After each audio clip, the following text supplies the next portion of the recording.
नमस्कार किसान भाइयों, आप सभी का फार्मर सपोर्ट चैनल पे स्वागत है। आज का हमारा खास टॉपिक है कि पोटास का यूज धान की खेती में कैसे करते हैं। देखिए, धान की उपज को दोगुना करने के लिए हम पोटास का इस्तेमाल करते हैं, लेकिन आपको हम ये बताना चाहते हैं कि पोटास का इस्तेमाल कब करना है और किस स्थिति में करना है और कौन कौन से भाई नहीं कर सकते हैं।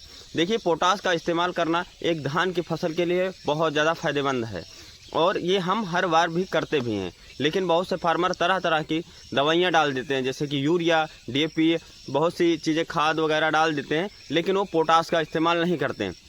क्योंकि भाई, जब पोटास का इस्तेमाल आप तभी करोगे जब आपको पोटास के बारे में पता होगा, और पोटास के बारे में पता होना हर फार्मर को बहुत ज़्यादा ज़रूरी है। क्योंकि धान की उपज बढ़ाने के साथ साथ में और भी अन्य चीज़ें मार्केट में भी देखी जाती हैं, जैसे आपके धान में चमक कम है, या आपके धान की लंबाई कम है, या धान में खोखला ज़्यादा है जिसको फलाहा बोलते हैं, ठीक है।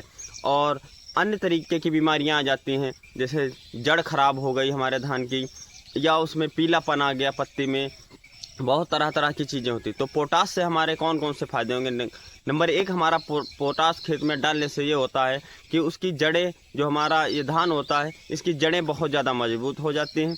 इससे हमें जड़ मजबूत होने से फ़ायदा ये मिलता है कि हमारा धान, जैसे कि हवा चली तेज़, उसके बाद हवा के बाद पानी भी गिरता साथ में, तो हमारा धान गिरता नहीं है। अगर आप लोगों को ये तो पता है, फसल अगर गिर जाती है तो उसका 70% नुकसान हो जाता है, 30% हमको मिल पाता है। और उसके बाद साथ ही साथ में धान में बाली आती है, बाली आने के बाद में उसमें 50% ही दाना आता है या 70% दाना आता है, 30% खोखला रह जाता है। तो ये भी हम अगर पोटास डाल देते हैं तो ये समस्या बिल्कुल ख़त्म हो जाती है। जब हम पोटास डालते हैं तो इसमें जो भी बीज होगा, पूरा हर एक दाना भरा होगा और बढ़िया लंबा होगा, और धान के साथ ही साथ में लंबाई बहुत अच्छी खासी होती है। जो कि हमारा दाना होता है एकदम क्लीन होता है, बहुत अधिक साफ भी होता है। तो इसको डालना कैसे है और कब डालना है, देखिए, आप इसको दो स्थिति में डाल सकते हैं।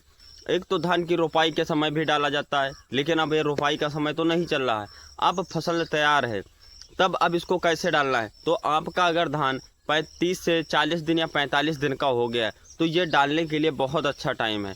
लेकिन इसको डालना कैसे है, पानी कितना होना चाहिए और उसके साथ साथ में आपको कितनी मात्रा में डालना चाहिए। देखिए, अगर आपका धान तैयार है, 35 से 40 दिन का हो गया है, 30-35 दिन का हो गया, जितना भी हो गया है, मैं उस मात्रा के हिसाब से बता रहा हूँ। आपको डालने से पहले सावधानियां रखनी है। धान के खेत में बहुत अधिक पानी नहीं भरा होना चाहिए। पानी कितना होना चाहिए, लगभग 1 से 2 इंच होना चाहिए। मतलब कि धान के खेत में कीचड़ होना चाहिए, एकदम कीचड़ कीचड़ होना चाहिए, ना तो सूखा हो ना तो पानी भरा हो। अधिक पानी भरा होगा तब भी ये नुकसानदायक हो सकता है, लेकिन अगर वो कीचड़ के रूप में कम पानी भरा है तो आपको ये ज़्यादा नुकसान नहीं करेगा कोई किसी तरीके का, वो बहुत अच्छा खासा बेनिफिट उसको देखने को मिलेगा। अब बात आती है, कुछ लोगों के कमेंट आएंगे कि भाई, अगर हम डाल दिए उसके बाद बरसात हो गई, खेत भर गया तो क्या होगा।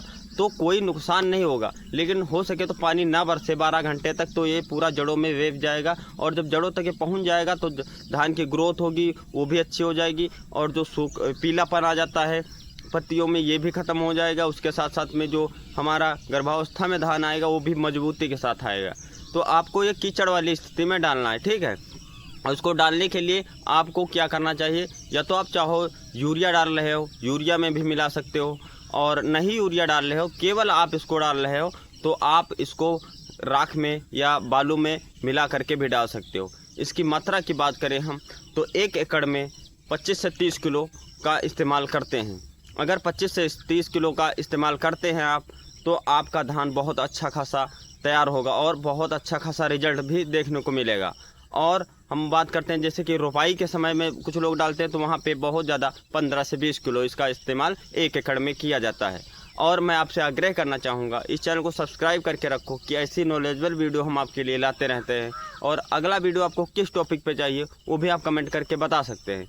तो हमने पोटास का आपका यूज बता दिया कि पोटास किन किन चीज़ों में काम आता है और इससे क्या क्या लाभ होता है। अगर आपका कोई डाउट रह गया है तो आप कमेंट कर सकते हैं, अगली वीडियो में उसकी जानकारी दे दी जाएगी। तब तक यहीं तक